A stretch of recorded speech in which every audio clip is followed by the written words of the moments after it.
I was packing for our annual fishing trip, feeling a mix of excitement and apprehension. This trip, a long-standing tradition with my closest friends, felt different this year. Normally, it was a group affair with us and our wives, a testament to our inseparable bond since grade school. However, changes were afoot. Kenny had to miss the initial part of the trip due to a business obligation, causing his wife, Pam, to also delay her participation. Then, Don had to cut his trip short for a meeting, leading his wife to stay behind. Once Becky learned that she'd be the only wife on the trip from the start, she opted not to join either. The alteration in plans was a letdown. Our trips were known for strengthening our friendships and spicing up our marriages, filled with laughter and memorable moments. Now, it seemed like a shadow of its usual self. Despite my excitement for the trip, I couldn't help but feel a sense of loss, particularly missing the intimate moments with Becky. Yet, the week leading up to the trip, Becky and I shared a passionate connection, a fervor that was both exhausting and deeply cherished. It was a bittersweet prelude to an altered tradition. For most of the year, our intimate life had settled into a routine that could be described as more functional than exciting, happening maybe twice a week. This was enough to meet our basic needs, but lacked the fiery passion we had in the early days of our marriage. Back then, our desire for each other was relentless, and we took advantage of every moment and place we could find for intimacy. However, about 5 years ago, this intensity began to wane, and our frequent encounters became less frequent, dwindling to just a few times a week. Becky seemed more and more reluctant, leading to frustration and occasional arguments on my part. Over time, though, I came to terms with this shift in our relationship, learning to handle my disappointment on my own. This context was on my mind that Thursday evening as I sat in the den, trying to relax with a beer after finishing my packing. Becky was upstairs putting the kids to bed, a routine that had become as much a part of our lives as our changed intimate dynamics. After a while, I heard her footsteps as she came back down and went into the kitchen. She then joined me in the den, a glass of wine in her hand, and a look of concern on her face. "Honey," she began, her voice laced with seriousness, "we need to have an important talk. I understand this might upset you, but please hear me out before responding. I promise to address any questions you have afterward. I should have brought this up months ago, but I needed to gather some information first." Her tone was earnest, hinting at the gravity of what she was about to share. I'm not sure why, but I felt a surge of fear. Becky's demeanor was apologetic and fearful, yet her resolve was unmistakable. It was clear she was about to discuss something serious. After taking a deep breath and another large sip of her wine, she continued, "I know our intimate life hasn't been satisfying for you in the past few years, honey. Frankly, I haven't found much joy in our moments together either. Devi, I love you deeply, but, well, honey, you no longer stir the same excitement in me that you once did. And David, I want to remain your wife. You're an excellent father, a fantastic provider, and a true friend. But I'm seeking more than what you can offer me physically." I could feel anger starting to boil inside me.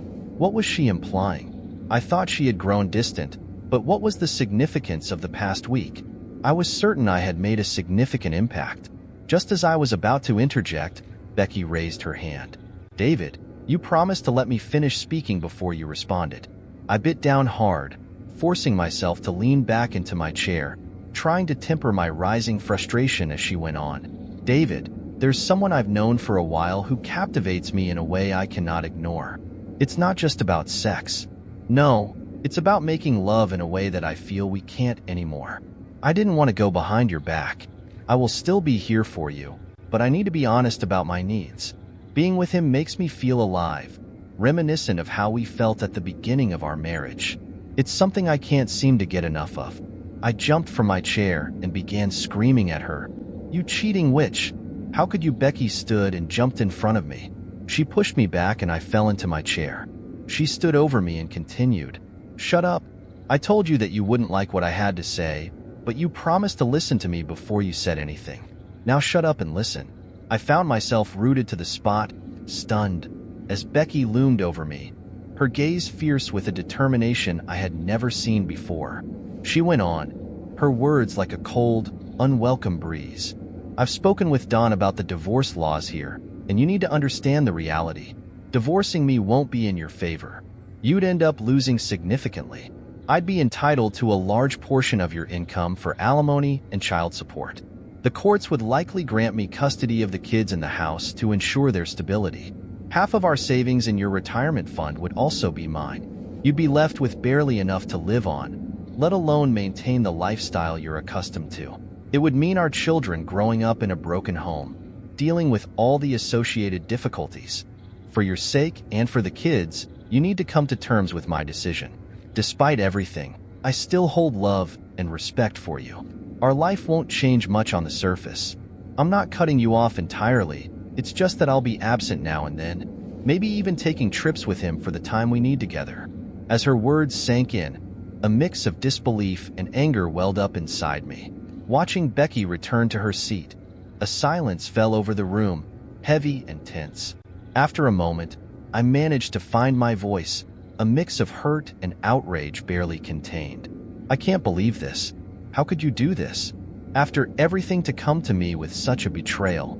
How long has this been going on? Who is he? Becky looked at me with some anger and said, "Using mean words won't solve anything, honey. I hope you can move past your feelings and we can continue living as we have for the past few years. I won't tell you how long this has been going on or when or where it happens. And I definitely won't tell you who I'm intimate with.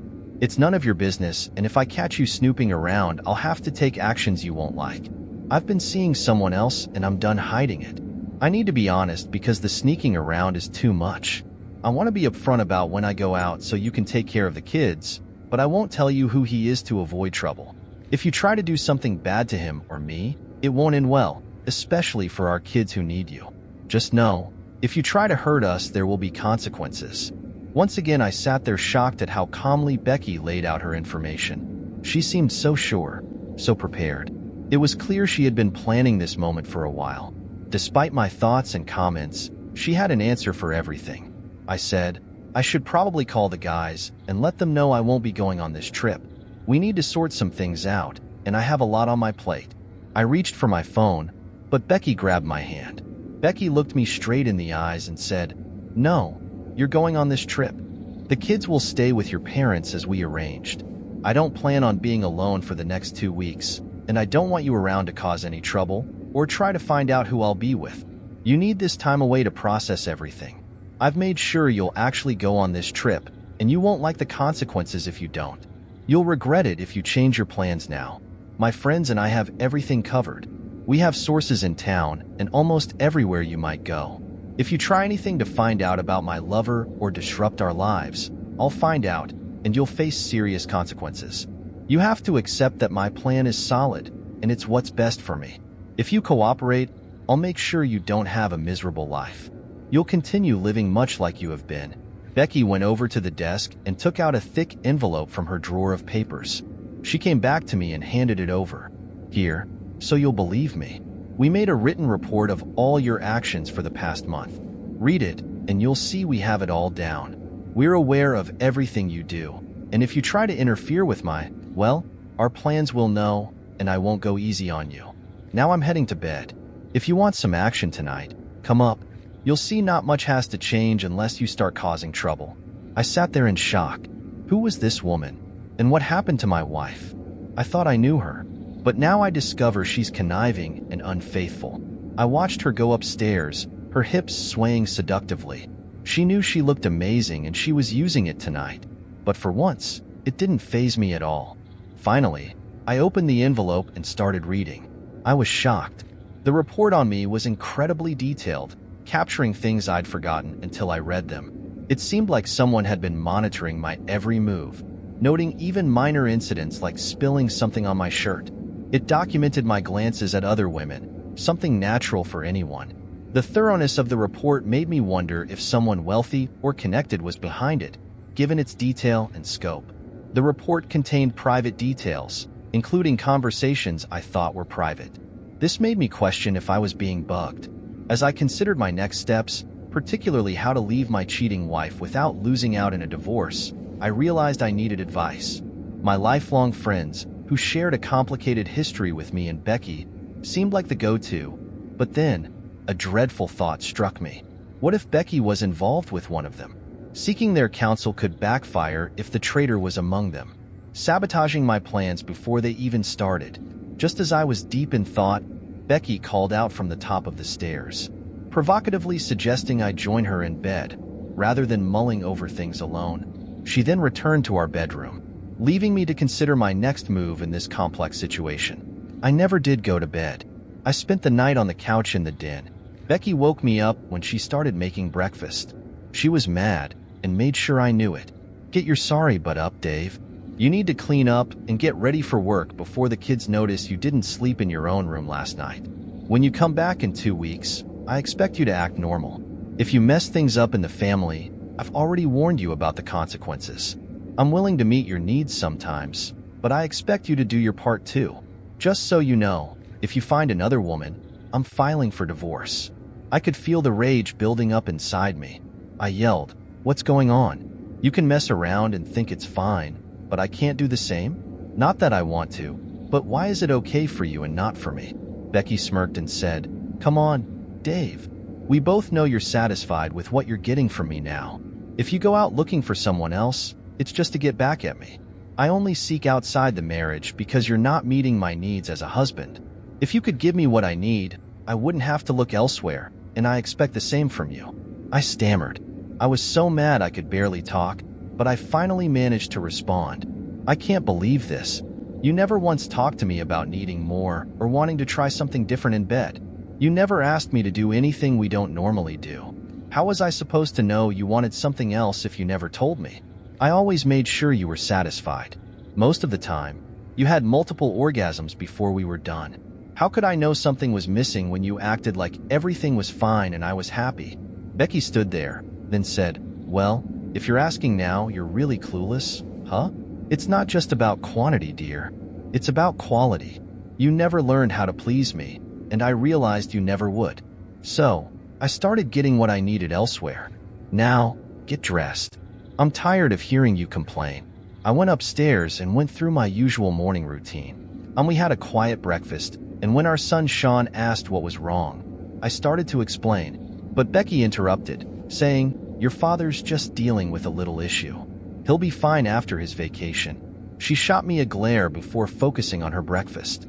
At work, I decided to ignore some of Becky's advice and canceled my trip with the guys.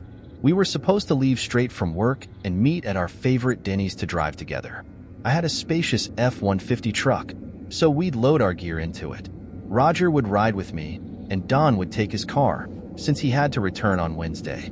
I talked to Roger, explaining that something had come up and I couldn't make it. I offered to let him use my truck to haul the gear. Roger exclaimed, "Oh Dave, that's not happening. I just spoke to Becky, and she warned me you might try this. She mentioned you've been stressed lately, but she checked with your secretary and confirmed you have nothing important scheduled. I promised her I'd ensure you take this trip. If I have to, I'll come find you. You're coming with us, and you're going to enjoy yourself." I started to object and refuse outright, but then I felt a twinge of fear. What if Roger was no? Becky said she was leaving this weekend and Roger was joining me. But wait, Kenny was staying home and coming up midweek. Could it be him or someone else? I was stuck. I needed to think more and make plans. I wanted to buy some surveillance equipment, but how? From the report I read, Becky and her friends tracked my credit card purchases, phone calls, and even cash withdrawals. They could spot unusual spending overnight. I was sitting at my desk, lost in thought, when Becky called. As soon as I answered, she launched into a tirade. "David, I told you to go on your trip, and it's not wise for you to try to snoop into my affairs. Roger just informed me that you tried to back out. This is your final warning. Don't mess with me, or you'll lose everything and never see your children again. Do you understand this time?" She hung up abruptly, leaving me stunned once again. Roger had betrayed me. Did that mean he was involved, or was he genuinely concerned for me?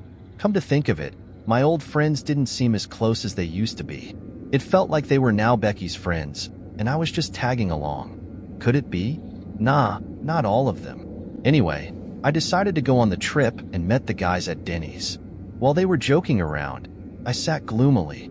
Finally, Don asked me what was wrong. I hesitated for a moment, then said, "Becky has some crazy idea, and I don't know how to deal with it." I can hardly believe she meant what she said, but if she did, my marriage is in trouble. Roger glanced at Dawn and remarked, "You know Becky's style, Dawn. She rang me up earlier today saying Loverboy here was trying to bail on our trip. She mentioned he's been on edge and hard to deal with lately and could use this time off to clear his head. I assured her we'd ensure he joined us and had a good time." Dawn chimed in, "Yeah, I've noticed his moodiness too over the past few months. He hasn't been as lively with us. A little adjustment in attitude won't hurt, and we can help with that. I've got beer and his favorite whiskey in my car." Turning to me, he added, "Nothing used to stop us from enjoying our cabin time. Sure, the ladies won't be there this time, but hey, more drinks and stories for us." We headed out, driving to the fishing spot by the stream. It was a short 2-hour ride, and we arrived in time for some serious drinking before bed. The next morning, both guys insisted on fishing, so we set off. The fishing helped me forget about the past few days, but thoughts of Becky crept back as we returned to the cabin. I couldn't believe she meant what she said, but it lingered in my mind. Instead of focusing on what I needed to do, I let the guys convince me to keep drinking with them. Later, during supper, as we continued drinking, Dawn looked at me and asked, "Okay, Dave, spill it. You look like you lost your best buddy, but I'm still here. What's eating you?" I thought, why not? If I didn't talk to someone I trusted, I'd lose it. These guys were trustworthy. We'd been pals since school started. I spilled the beans to Dawn and Roger about my marriage's declining bed life over the last 3 years and Becky's bombshell from Thursday evening. After I finished, Dawn looked at me and said, "Wow, Dave, are you sure that's what Becky said? I can't believe she'd even think something like that. We've known her for years and she's the sweetest, most caring woman I know." "Yeah, I know, but that's exactly what she said, as far as I recall. Is it really true?" Dawn leaned back and said, "Well, Dave, I can't predict the outcome of a divorce, but she's right about some things. If she's really doing what you say, you have to decide how to handle it. If she's discreet, you need to consider if breaking up the family and the emotional toll on the children you and Becky is worth it. In custody battles, the courts usually favor the mother. Unless she's proven unfit, you'd likely lose custody of your kids. It's true you'd have to financially support them until they're grown, including college expenses. Because she doesn't work, you'd have to pay alimony until she remarries. You might lose your home, either giving it to her or selling it and splitting the money. You'd also have to share your savings and retirement funds. Child support is calculated by a formula that heavily burdens the supporting parent.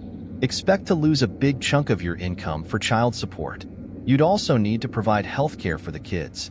Dave was stunned. Hearing his attorney friend lay out the situation was even worse than Becky warning him about the consequences of her infidelity. "I have to know. She won't tell me whom she is with, and I need to know. When I find out, I will make sure she isn't with him any longer." "Dave, as your friend, I get where you're coming from, but as a court officer, I have to advise against that. It's tough, but I'm obligated to report these things. If harm comes to any of Becky's lovers, I'll have to report you. My suggestion? Just deal with it and keep things normal. Maybe if she's cheating, she'll change her mind or get it out of her system. Either way, it seems like sticking to the status quo would be better for you." "Dawn, I can't believe you're saying this. How would you feel if Shelley did something like that and threatened you? Would you just accept her cheating like Becky expects me to?" Dawn looked uneasy and said, "No, I'd probably be as upset as you are, but I trust Shelley wouldn't do that. She loves me and knows I'm the best partner she could have. I provide for our family and she wouldn't risk losing that or hurting our kids or me. Buddy, you should just accept your situation. If Becky's as vigilant as you say based on that report, you're in trouble. If you try to investigate her affair, she'll find out and retaliate.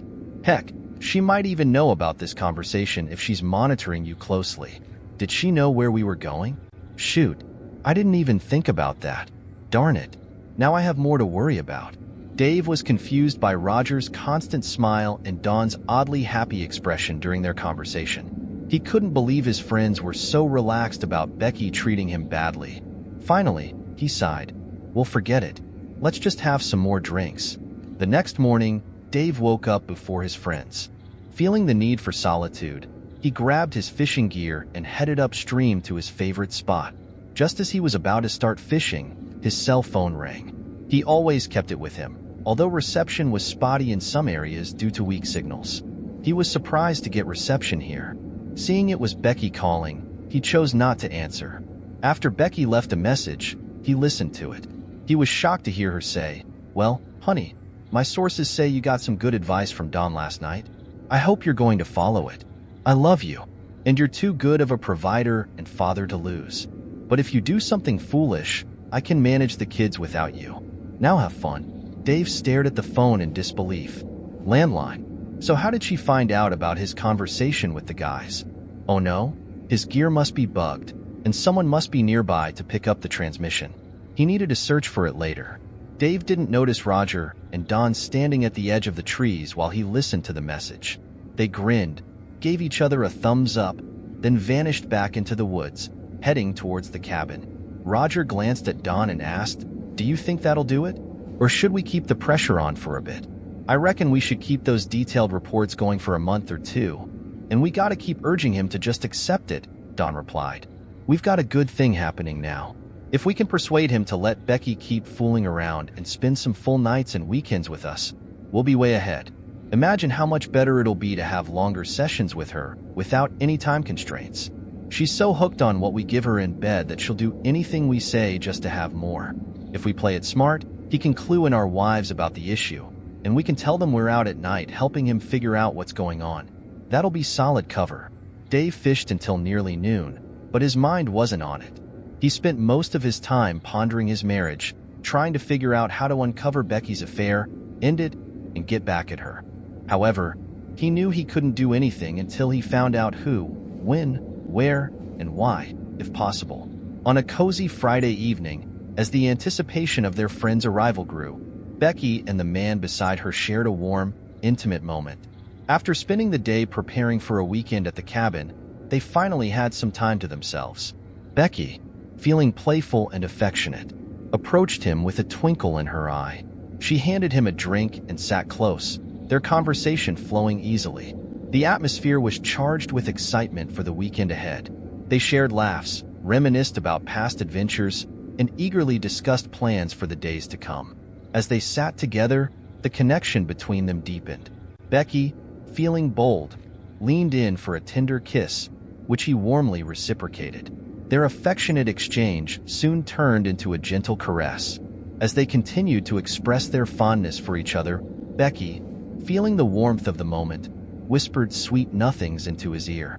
The air was filled with anticipation, not just for the immediate tenderness they shared, but also for the joy that the coming days with their friends would bring. They talked about their friend's upcoming arrival, speculating with excitement about the activities they had planned. The mention of a friend's expected visit on Wednesday added to the bubbling excitement, sparking further conversation about the adventures that awaited them. As the evening progressed, they remained close, cherishing each other's company. Their connection was a testament to their deep bond, one that was amplified by the shared joy of the imminent reunion with their close friends. In that moment, they were reminded of the simple pleasures of companionship, the anticipation of good times ahead, and the beauty of moments spent with someone special. Becky exclaimed, "Oh God, I've been craving this for so long. I can't wait for the others to arrive. Isn't Don supposed to be here early Wednesday?" "Yeah, baby. Then you'll have both of us for 2 whole nights before I have to help babysit your loving hubby. Oh God, I'll be so relieved when we can all 3 be together at once. Just being with 1 or 2 of you at a time has been tough after what you've done to me. There's no way Dave alone can satisfy me anymore. Do you think we've covered everything? I adore him, and he's a wonderful provider and father. I don't want to lose him. Yeah, I think we can keep him in check. Yeah, I just hope Dave doesn't start confiding in our wives and causing trouble. We've been doing fine the last 3 years. I think we should have been content with how things were instead of getting greedy like this. Having you to ourselves all night or on a long trip sounds nice, but I'm not sure we can push Dave this hard. We might have unleashed something uncontrollable. Well, the bugs we planted and the few things we found that make him look bad should make him back off. I just wish he wasn't so straight and honorable. It's unbelievable we haven't found anything shady he's done. How can a man in business for himself not take advantage of situations to make extra cash? Oh, by the way, Becky, are you still keeping an eye on the finances and transactions like we discussed? Yeah. I convinced the bank to limit his cash withdrawals, but I can't control his check writing. At least we can track them if he does. I wish I had a way to monitor the business more closely. Now I regret pushing him to hire office help so I could stay home with the kids and be a housewife. Becky chuckled, then added, of course, if I hadn't insisted on staying home, we wouldn't be having as much fun, would we? I was so frustrated only being with you all a couple nights a month or on trips. Being a stay-at-home mom allowed us to play more, and now, with this plan, we can play whenever we want. Dave was gloomy and preoccupied by the river. His friends attempted to chat with him and lift his spirits, but they weren't making much headway. They got him drunk on Tuesday evening. After he passed out from intoxication, Don and Roger retreated to the porch to converse quietly. Roger expressed concern, saying, I'm starting to fret, Don. We've been talking to him for 4 days, and, if anything, he's becoming more determined to leave Becky and seek revenge on her lover. He's on the brink of exploding and going wild. How are we going to manage this situation now? It all seemed so promising and simple when we devised the plan to control him and spend more time with her. What if he finds out and tells our wives? Don reassured him, saying, relax, Roger. I can manipulate him in the divorce proceedings and paint her as an angel. Even if she does divorce him, so what? We only embarked on this because she said she wanted to keep him around. I'll admit, banging her while she's married to him gives me a thrill, but she'd still be just as enjoyable if she weren't married. We just need to prevent him and our wives from discovering the truth so we don't get screwed over. We might need to resort to some physical persuasion, but let's wait and see how things unfold in a week or two. Dave couldn't hear the conversation clearly, but he had awakened and caught snippets of their discussion on the front porch. He understood they were upset that he was stubborn about accepting Becky's infidelity, and they believed they needed to convince him to be more tolerant. Now, not only was he angry with her, but he was also angry with them. Before drifting back to sleep, he resolved to handle the situation without their assistance. Over the next few days, Dave grew more distant from his friends. Roger and Kenny grew genuinely concerned when all he would say about the situation was, I'm going to find out who the woman is sleeping with, and both she and they are going to pay big time. Finally, the day arrived for them to head home. Once again, Roger rode with Dave, but there was no conversation in the truck. Kenny drove his own car, and as soon as they reached an area with good cell service, he called Don. Don and Becky sat in Dave's living room and listened as Kenny reported on Dave. He's boiling with anger. If anything, he's even more determined to make you pay than he was when I got to the cabin. I'm not sure what to do, but I think we should lay low until he calms down. If he catches us, it could get ugly. Becky sat in shock, tears streaming down her cheeks, and she was almost hyperventilating. Don, with clenched jaws and a red face, sat beside her. After a brief conversation with Kenny, Don turned to Becky. He pulled her close and began caressing her breasts to calm her down. As he touched her, he said, Becky, don't worry. I didn't want to resort to drastic measures if we didn't have to, but it seems like we have no choice now. See how he behaves this weekend and let me know on Sunday evening. If it seems like he's going to cause trouble, we'll file on Monday. I can freeze all your personal accounts, and I believe I can freeze the business accounts pending court approval for all expenditures. We can convince the judge that he might drain your accounts and ruin the business if we don't take control. Dave came home late on Friday night and found Becky in the living room, looking upset, as though she had been crying. She seemed disheveled and was only wearing one of his shirts. As Dave walked by, he noticed something odd about her appearance that made him very upset. Becky looked at him defiantly and seemed to be provoking him with her posture. Dave was really angry and just walked by Becky without saying anything.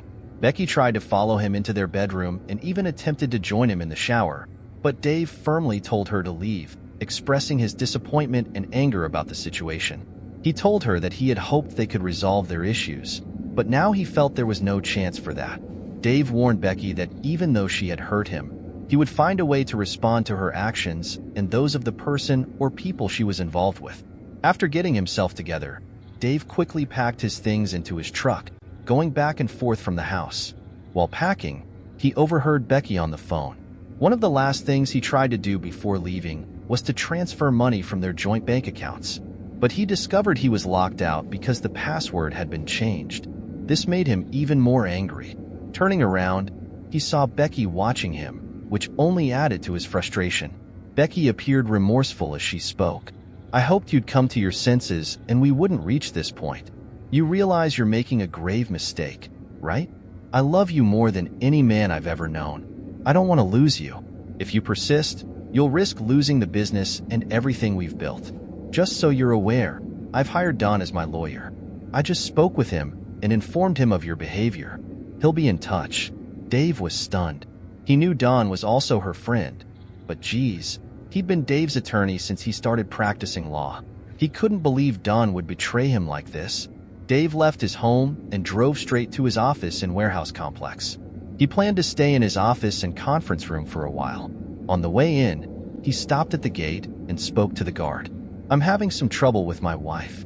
She and her lover have threatened me. I need you to call in extra security and keep all unauthorized persons off the property." Saturday morning around 10 a.m., Dave was leaving the complex to grab breakfast when he got halted at the gate. A man approached him, confirmed his identity, then handed him an envelope saying, "You've been served." After the man left, Dave opened the envelope and found a restraining order. It stated that he couldn't come within 300 feet of his wife, children, or their home. Additionally, there was an order requiring court approval for any expenditures from his personal or business accounts, preventing him from depleting the company's assets before divorce proceedings, which were set to start the following Monday. After breakfast, Dave went to his assistant's house. When she opened the door, she remarked, "Dave, you look awful. What's wrong? I need to talk. I need help, and you're the only person I can trust. I'm sorry to bother you on the weekend, but I'm in trouble and I have no idea who I can trust or talk to." As she stepped back and gestured for Dave to come in. "Come on in, Dave. Would you like some coffee?" Dave followed her into the kitchen, where he saw her husband, Thaddeus, sitting at the table. It seemed he had interrupted their brunch, as there were plates with eggs still on the table. "I'm sorry. I guess I should leave." Thaddeus looked up at Dave and said, "You look terrible, Dave. Sit down and talk to us, for heaven's sake." Dave slowly recounted to the couple everything that had happened in his life since 2 weeks ago Thursday. Then he expressed, "I'm at a loss for what to do now or how to help myself. My supposed best friend spent the last 2 weeks urging me to let Becky continue her affair on the side. They argue that since she's been doing it for years and I never noticed, why should I disrupt things?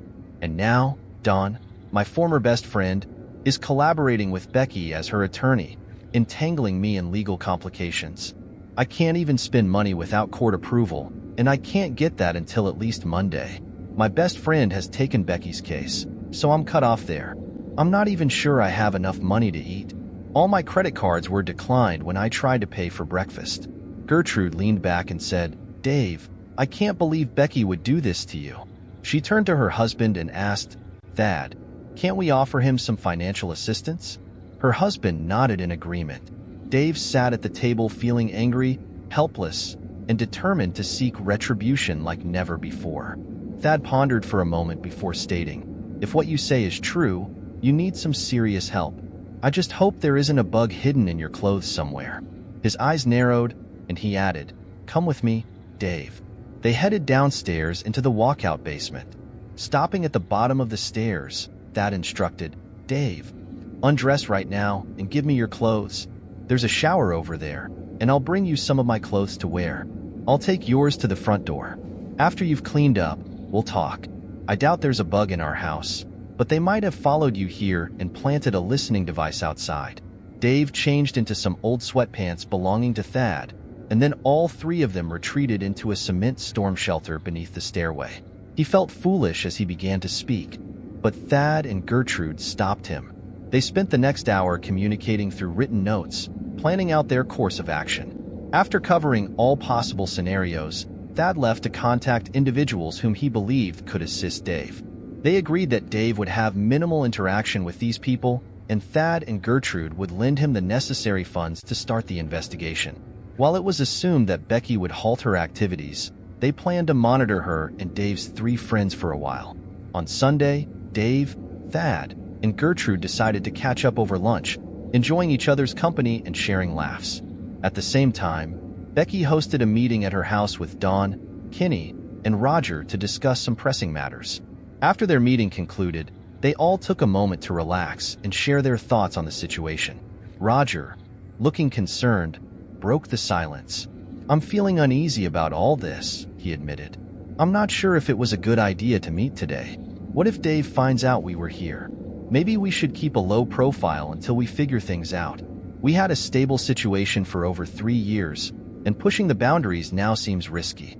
I'm worried this might not end well for us." He continued to share his anxieties about recent events, expressing doubt over their strategy and concern over Dave's recent activities, particularly his time spent with his secretary and her husband. Roger mentioned that their surveillance hadn't picked up anything suspicious, but he was still nervous about the potential repercussions of their actions and decisions. "Stop complaining. We've got Dave completely under control. He's unable to access any money, and we're keeping such close tabs on him that we'll know his every move before he even makes it. Right now, he's with his personal assistant and her husband, feeling sorry for himself. If he tries to leave, we'll be alerted before he's even out of sight. He can't even make a call without us knowing what he's saying, whether it's from his phone or hers." On Monday morning, Dave started searching for a new attorney to represent him. He spoke with several and scheduled appointments with 2. It was a challenge for him because Dawn had been his legal counsel for years, but now that Dawn was representing Becky, he had to find someone else. Eventually, he decided to hire Sally Hawk, who impressed him during the interview and came highly recommended. Their first course of action was to initiate legal proceedings to release Dave's business accounts and secure enough funds for his living expenses. They also opted to hire another private investigator firm to monitor Becky. Dave authorized wiretaps on his house and video surveillance. Furthermore, he gave Sally the green light to start divorce proceedings based on adultery. Later that evening, Thad handed Dave the footage captured the previous day. Naturally, Dave was devastated. Discovering that Becky was involved with all 3 of his friends only fueled his anger further. However, he now knew who he was up against. The following morning, he went to his office and made 5 copies of the CD. He distributed one to each of his friends' wives, one to his attorney, kept one for himself, and placed the original in a safe deposit box.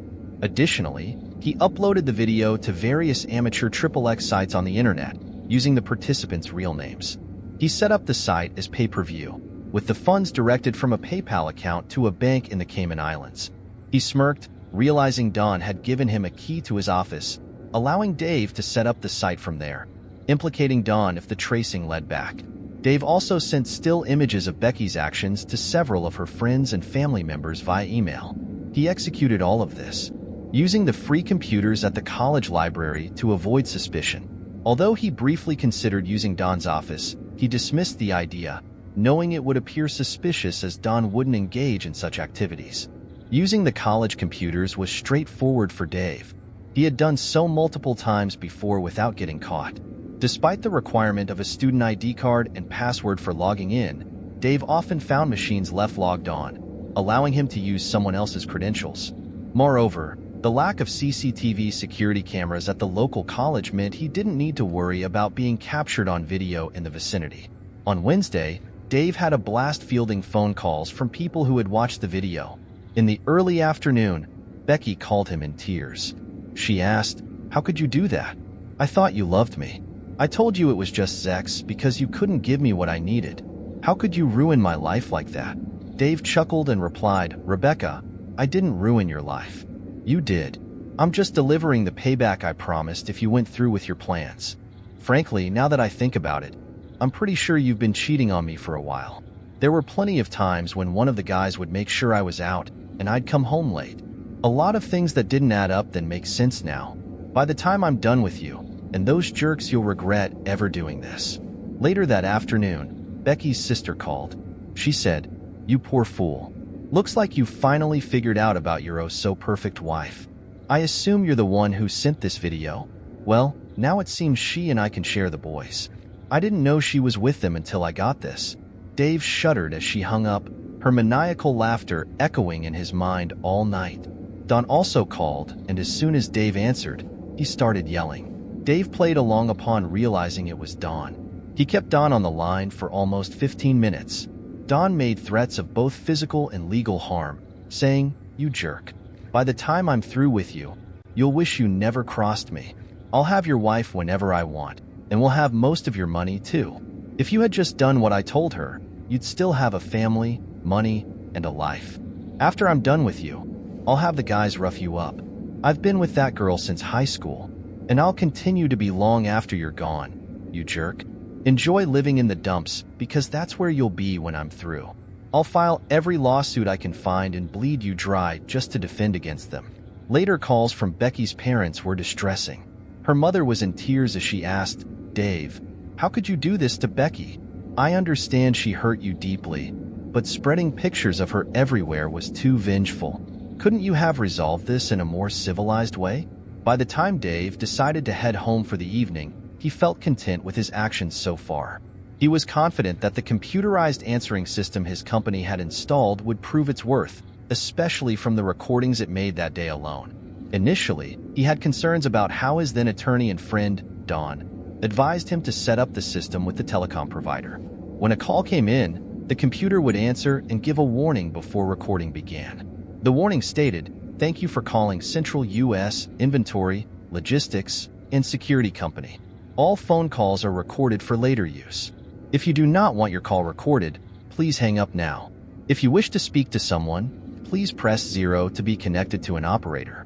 It seemed Don either didn't consider the warning or was too furious to heed it, because all his threats and boasting were captured after the warning he insisted on including in the system.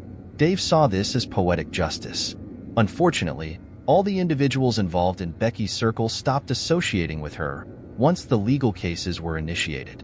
Fortunately, Thad's acquaintance managed to capture video and audio recordings on the first Saturday, as none of the private investigators recorded any incriminating evidence.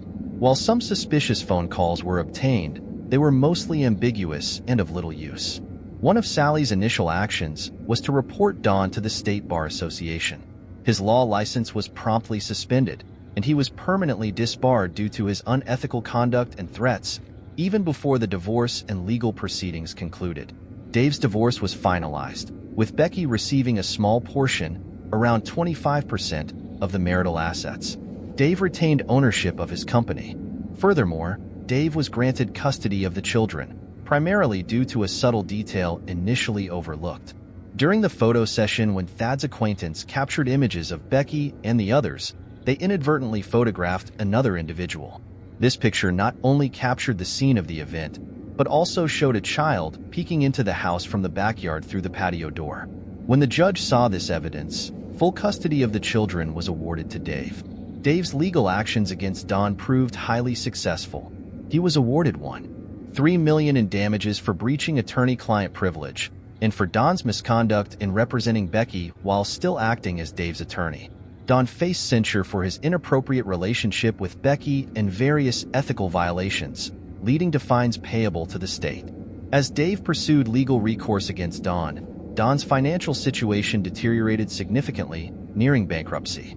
Meanwhile, Shelley, Don's wife, depleted most of their remaining marital assets during their divorce. Similarly, Pam, Kenny's wife, received a significant portion of his assets after their divorce. Surprisingly, Roger and Trixie remained married, as it was revealed that Trixie had willingly engaged in the group's activities. However, Roger grew discontented with his friends' continued exploitation of Trixie. When Don and Kenny moved in with Roger after being ousted from their homes, tensions escalated. Kenny's frustration boiled over one evening, leading to a violent altercation where he assaulted Don and Roger. Kenny was hospitalized due to injuries sustained in the fight, and Don and Kenny were subsequently convicted and sentenced to a year in jail. Consequently, Roger and Trixie ended their marriage. Reflecting on these events nearly a year later, Dave and Gertrude discussed a news article detailing the conflict involving Don, Kenny, and Roger over Trixie. Gertrude then inquired whether Dave maintained any contact with Rebecca. Noting her supervised visits with their children, Dave glanced at her and replied firmly, "No, we only communicate when necessary, usually about the kids. I have no interest in speaking with her, and if I could avoid it entirely, I would." I was just curious. You two seemed perfect for years, and then, well, I've always wondered if you knew why she did what she did. I just can't comprehend why a woman who loves her husband would act that way." Dave gazed at Gertrude, feeling a knot form in his stomach. He clenched his jaw and bit his lip before reaching into his desk drawer. Retrieving a folder, he handed it to Gertrude. "I don't know why I held on to this letter. I'm not even sure why I agreed to read it. Remember when Becky's mother visited the office in tears about 7 months ago? She gave me this letter and insisted I read it before she left, so I did." Gertrude opened the folder and read the following. "Dear David, you may question why I still call you dearest, but despite everything, you're the man I love. I've made mistakes that hurt you, and for that, I'm deeply sorry. My actions weren't intentional, but I need to come clean about them. Our past relationships with our high school friends were complicated, but they didn't affect us until I made a mistake on our 9th anniversary. You were busy with work, and I ended up drinking too much at a Valentine's Day party. Feeling lonely, things took a turn when Dawn and Kenny drove me home. Reminiscing about past encounters led to a moment of weakness where I gave in to temptation with them. That night, I experienced feelings and pleasures that were intense and new. This led to more encounters with them, sometimes individually or together, whenever you were away. These moments were filled with excitement and fear of getting caught, which somehow added to the thrill. Dawn later suggested an arrangement to avoid the risk of getting caught, believing you might accept it to keep our family intact. I convinced myself you might agree, hoping to avoid losing you and our children, but I realize now how much pain and betrayal my actions have caused you. I'm truly sorry for the hurt I've caused. I hope you can find it in your heart to forgive me. Yours always, Becky." Gertrude glanced up after reading the letter. Her eyes were teary, but she held back her anger. "Dave, I truly believe she still loves you more than anyone else. I know she's hurting, but Dave, she was nearly as much a victim as you were. I think your friend Don was a predator. You know, over the years we've both heard some terrible rumors about him. I wouldn't be surprised if he intentionally got her drunk that first night. No man of high moral character, no true friend, would take advantage of her like she said he did. Yeah, I know Gertie, but, well, I'm not entirely sure she gave me the whole truth there. She always seemed to pay more attention to Dawn than I would have liked. I brushed it off, but there were several times we argued after a party because I thought she was too friendly, letting him take too many liberties. But I never caught them in anything substantial to confront them about. I have to admit, after Don's phone call when I finally caught them, thanks to you and Thad, I had enough doubts to get DNA tests done on the children. You can't imagine how relieved I was when the tests confirmed I was their father. Well, anyway, I believe she thinks she loves me, but I don't think it's genuine love. It's more like infatuation, maybe a deep affection. I was easy to live with, a good provider and father. I now realize I was probably her last choice and we married because, well, I'm not sure why she married me. I loved her deeply, but I don't think she felt that same depth of love for me. I believe that's why she cheated and continued to do so. She was selfish and only cared about her own pleasure, needs, and desires.